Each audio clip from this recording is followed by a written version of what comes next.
are laughing at us as Americans. We lost all our elegance. We lost everything, I think Peter. the tattoo parlors did tremendous under COVID. Yeah, After COVID, all of a sudden, people got tattoos coming out the kazoo. And maybe, listen, I'm not going to comment on that because I remember when they used to comment about our long hair back in the day. So Yes, they people did. have their own styles, and they're going to have to work them out as best they see. Piercings. I mean, what has happened to our You society? know, as an interviewer, it was important to me because if someone came in with tattoos all over their body, I thought that was disrespectful. Not because you had tattoos, but because you're trying to enter our workplace and our family and what we're doing. At least wear a long sleeve shirt and cover them up. If you happen to have tattoos later, that's fine. I don't have a problem with that. But show a little respect for authority. I was just watching the Jordan, the 30 and 30 on the Chicago Bulls and Michael Jordan, and they talked about his unrelenting determination and work ethic.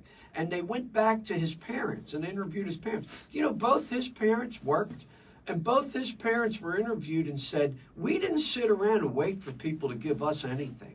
We taught our kids to go out and get it, that you're as capable as anybody else, and you're capable of being anything you want in this world. And they created a tremendous example for Michael. And he got cut from his team as a sophomore. And they told him, hey, mate, it's not the coach doesn't like you. I don't want to hear that. You go out and work harder. He did, and the rest is history. Well, and Pete, we need to get that work ethic back here how? in this country. Tell me how you're going to do it. With every other day, you're giving money away for freebies. Section 8 housing, It's quite the paying dilemma. for utilities, food stamps being taken advantage. Do you know how many people, Pete, get food stamps and then sell them? And sell them for cash? Like I told you last week, there was a guy on the rolls with $10,000 worth of food stamps. Now, that guy doesn't sound hungry to me, right? I mean, what are we doing to ourselves? Doesn't anybody check that? Now, let's do a little history of the Democratic Party, because we haven't done that in a while. These are the Democrats that the liberals vote for. The Democrats are the party of slavery. Jefferson Davis, the head of the Confederacy, he was a Democrat. Okay? They're the party of segregation. They're the party of Jim Crow. George Wallace, Eastland, Byrd, they're all racist. They were all KKK guys. And by the way, Biden's good friends when he first got into the Senate. Nobody talks about that. And It's a Pete, repressive party concerned only with power and control. don't forget the Civil War. The Democrats were the slave owners in that time. That's exactly the right. Republicans were not. Who gave the Emancipation Proclamation? The first Republican president. The Republicans were the abolitionists. They were the ones that fought against Well, why do slavery. people forget this? I understand the Democratic Party has switched gears, and they were the party of the working man, but that's not like it's not like that. And right anymore. now, you're one vote away. One vote. From what? I'm glad you asked. Number one, they're going to end the filibuster. Number two, they're going to put 2 new states in so Republicans can never have Senate majority again, right? Puerto Rico. And Talk about the Supreme Court as well. They're going to pack the court. Ultimately, election reform, which they have in California, which means voter ID, challenging elections. Republicans will never be able to win another election. You're one vote away from that tyranny. One vote. Let me compound and tell you some of this administration's accomplishments. Historic inflation, botched Afghanistan withdrawal, strategic petroleum reserves at an all-time low, supply chain shortages, record high gas prices, energy dependence on others, record credit card debt for Americans, highest vacation rate of any modern president.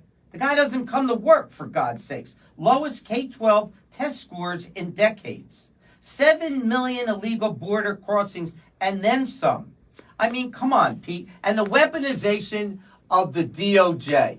Peter, you're in trouble terrible. here, pal. Listen, a shame on Pence, Haley, etc. The stakes are too high for selfish votes. America first is needed right now, not me first. Everybody talks about Trump. He's got the trial right now where the Stormy Daniels trial. Let's be honest here. The Democrats loved Franklin Roosevelt. He had a come out his whole career. Of course. Right now, Eleanor was a great lady and all. She was all ugly first team, unfortunately. And he had a come out his whole life. Everybody knew it. They love him. Kennedy. Right, Kennedy. How about Clinton? Clinton. Okay? Listen, if I need a moral leader, I'll vote for the Pope. I'm not looking for a moral leader. I'm looking for somebody that's going to get the job done. What do I mean by that? Control the border, world peace, economy. We need a strong leader. We need to get back to basics, baby, in a big way. Yeah, well, is it going to happen? Are they going to... Listen, the guy goes into court tomorrow for a nonsensical case. Can I tell you something? If lucky, it was a misdemeanor. If lucky, that happened so long ago. I mean, they're trying to cripple this guy and cripple America. I'm telling you, you cannot go through another 8 years of Hey, this. Uncle Barry, it's not a misdemeanor. They can put him in jail for the rest of his life Well, in that's this what case. they're going 34 after. felonies. Can you That's right. imagine that? No. Now you got a Democratic No. state, No. Democratic governor, Democratic attorney general, Democratic AG prosecutor, Democratic judge, Democratic grand jury, Democratic jury in a county that Biden won by 90%. And He's being found guilty, so And get ready for that. That's right. And I think Trump is trying to get it switched to another precinct in They New were York. ruled against him. Yeah, so there you go. All I could tell you is that we need help. Peter, last thoughts before we're off the air. The hour flew by, as always. My Give me your last thoughts are as quickly. follows. We need to get back to our basics, our Judeo-Christian values, okay? We need to get back to a faith-based culture versus a fear-based culture. Fear breeds anxiety, paranoia, toxicity, and ultimately separation, okay? Faith brings strength, confidence, ambition, and ultimately unity. Pete, here you go. Work like you don't need the money.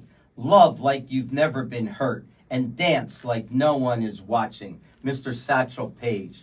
Listen, Peter, we have had a terrific hour It's today. been great being It's here fun. today. I'm ready Yep. to go out and play some golf. I'm breaking 80 today, Joe. Joe Miller, thank you. Jim Kelly on the other side of the glass. Jim's been great. Here we go. Give me the song, Jim, to Peter Mimo and Seth Grossman for calling in today, and Peter Mimo obviously being here in studio. Thanks for joining me this morning. Philly, on your busy Sunday, grateful to you for spending some time with us. You have been listening to The Barry Sable Show with friends, Talk Radio 1210 WPHT. Have a great week.